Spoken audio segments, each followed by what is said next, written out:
yang perlu dibicarakan atau diperbincangkan sama calon pasangan sebelum menikah?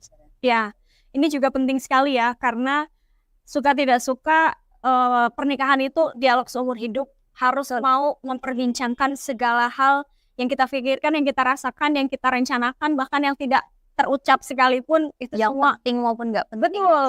Betul sekali. Nah, dalam rangka mengkompromikan itu semua, paling tidak hal-hal yang harus kita bicarakan sebelum menikah.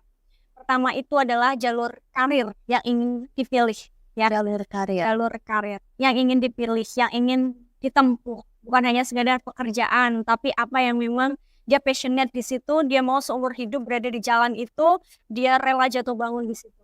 Apakah saya dan dia selaras, ya? Kalau selaras lebih baik, tapi kalau tidak selaras, apa yang bisa dikompromikan? Apa yang bisa diambil jalan tengahnya?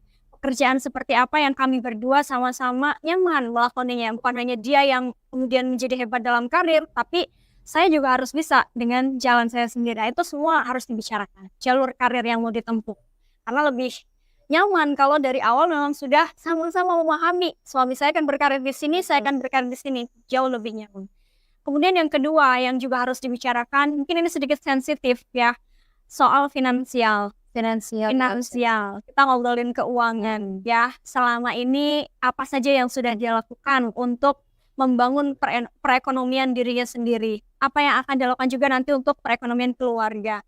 Ya, paling tidak kita tahu minimalnya dia tidak punya hutang, atau kita tidak harus ikut menanggung hutang yang mungkin jumlahnya besar ketika pernikahan. Ya, Betul. Jangan sampai ya malah pernikahannya terlunta-lunta karena harus melunasi hutang dulu dan seterusnya ya.